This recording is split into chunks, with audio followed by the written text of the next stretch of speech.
प्यारे बच्चों, क्लास 6 कक्षा 6 पाठ 1 लेसन 1 हमारा सौर मंडल अवर सोलर सिस्टम, इस पूरे पाठ से नोट्स तैयार किए हैं। इस पाठ को पढ़ने के बाद, ये पूरा वीडियो देखने के बाद ये पाठ आपका पूरा क्लियर हो जाएगा। तो चलिए शुरू करते हैं।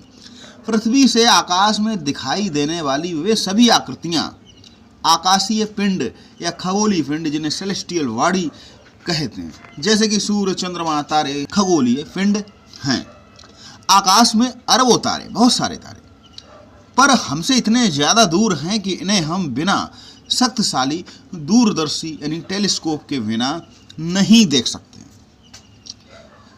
रात्रि के आकाश में हमें तारों के समूह द्वारा बनाई गई विभिन्न आकृतियां दिखाई देती हैं। जी हाँ, जब हम अंधेरी रात में देखते हैं तो चमकते हुए तारे कुछ शेप बनाते हैं, जिन्हें हम नक्षत्र मंडल यानी कॉन्स्टिलेशन कहते हैं। आकाश में कुल 88 नक्षत्र मंडल है, 88। इनमें से आसानी से जिन्हें हम पहचान सकते हैं वो है ओरियन, इन्हें आप याद कर लीजिए। अर्सा मेजर, जिसे बिग बियर भी कहते हैं, कैनिस मेजर, जिसे ग्रेट डॉग कहते हैं, एंड स्मॉल वियर, जिसे सप्तऋषि मंडल कहते हैं। और उसी सप्तऋषि मंडल के जो अगले दो तारे होते हैं, अगर उन्हीं तारों से एक सीधी रेखा खींची जाए तो उत्तर दिशा की ओर तो ध्रुव तारा मिलता है। सूर्य के गुरुत्वाकर्षण बल के प्रभाव के कारण ही सौर परिवार के अन्य सभी सदस्य सूर्य के चारों ओर परिक्रमा करते हैं। यानी कि जितने भी ग्रह हैं वो सूर्य के गुरुत्वाकर्षण बल के कारण ही उसके चारों ओर इर्द गिर्द घूमते हैं। सूर्य पृथ्वी से 13 लाख गुना बड़ा है, यानी कि हमारी 13 लाख पृथ्वी उस सूर्य में समा सकती है, एवं पृथ्वी से 15 करोड़ किलोमीटर दूर है। और इस अनुसार प्रकाश की चाल 3 लाख किलोमीटर प्रति सेकंड की चाल से जब चलता है तो 8 मिनट 19 सेकंड यानी 8 मिनट 19 सेकंड में सूर्य से पृथ्वी तक पहुंचता है। सौर मंडल में 8 ग्रह हैं, जिनका क्रम बुध, शुक्र, पृथ्वी, मंगल, बृहस्पति, शनि, अरुण, वरुण, शुक्र व अरुण ग्रह को छोड़कर सभी शेष ग्रह, यानी 8 ग्रह में शुक्र और अरुण ग्रह को छोड़कर शेष सभी ग्रह सुई की विपरीत दिशा में एंटी क्लॉकवाइज सूर्य की परिक्रमा करते हैं। और हाँ, जो इन छोटे ग्रहों में मंगल और बृहस्पति के बीच में एस्ट्रॉयड पाए जाते हैं तो ये इंटरनल प्लैनेट कहे जाते हैं। और एस्ट्रॉयड के बाद, बेल्ट के बाद जो भी हैं, जैसे जुपिटर, सैटर्न, यूरेनस, नेपच्यून, इन्हें हम जो है आउटर प्लैनेट कहते हैं, बाहरी ग्रह, क्योंकि पृथ्वी से सूरज से काफ़ी दूर है। ग्रह जब अपनी धुरी पर घूमते उसे कहते हैं रोटेशन, परिभ्रमण, एवं सूर्य के चारों ओर जब घूमते उसको कहते हैं परिक्रमण यानी कि रिवॉल्यूशन। पृथ्वी ध्रुवों पर चपटी तथा मध्य में उभरी होती है, इसे हम जियोइड यानी भूभाव कहते हैं, भू-आभ, यानी इसी आकृति के कारण इसको भू-आभ बोलते हैं, भू-आभ, जियोड। जीवन के लिए अनुकूल परिस्थितियां पाए जाने के कारण ही इसे हरित ग्रह यानी कि ग्रीन प्लैनेट भी कहा जाता है। और जल की अधिकता के कारण अंतरिक्ष से ये नीला दिखता है, तो इसे ब्लू प्लैनेट भी कहते हैं। कुछ आकाशीय पिंड अपने ग्रह की परिक्रमा करते हुए सूर्य की भी परिक्रमा करते हैं, उपग्रह कहलाते सैटेलाइट। चंद्रमा पृथ्वी का एकमात्र उपग्रह है, यानी कि चंद्रमा हमारी पृथ्वी की भी परिक्रमा करता है। और जैसे जैसे पृथ्वी सूर्य की परिक्रमा करते हैं तो साथ साथ चंद्रमा की भी सूरज की परिक्रमा हो जाती है।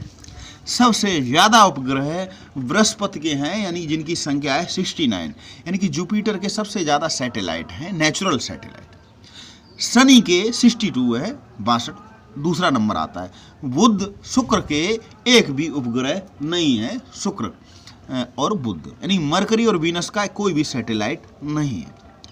शनि एवं यूरेनस ग्रह के चारों ओर विशेष प्रकार के वलय पाए जाते हैं, यानी कि एक राउंड सर्किल होता है जिसे रिंग कहते हैं, वो शनि और यूरेनस ग्रह पर पाया जाता है। आपने चित्र में देखा भी है।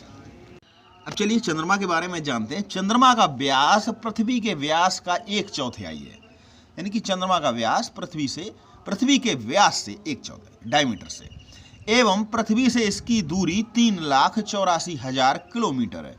सूरज से पृथ्वी की दूरी 15 करोड़ और चंद्रमा और पृथ्वी के बीच में 3,84,000। ये सूर्य के प्रकाश से प्रकाशित होता है और जब वही प्रकाश परावर्तित होकर पृथ्वी पर आता है तो उसको हम कहते हैं चांदनी, यानी कि मून लाइट, यानी कि चंद्रमा का अपना कोई प्रकाश नहीं है।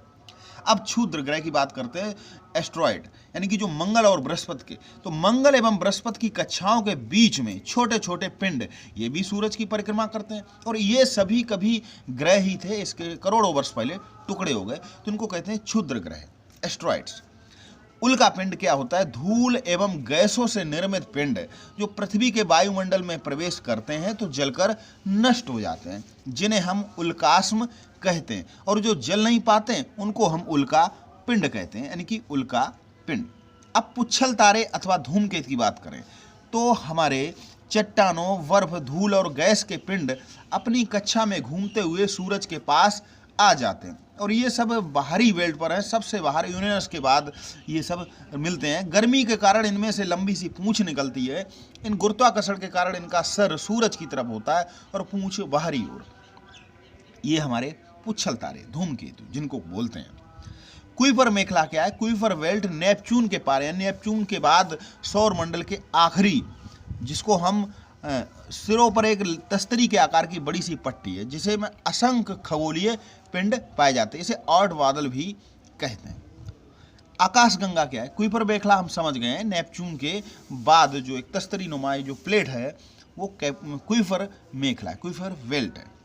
आकाशगंगा यानी गैलेक्सी, आकाश में चमकदार पट्टी के रूप में करोड़ों तारों का समूह दिखाई पड़ता है।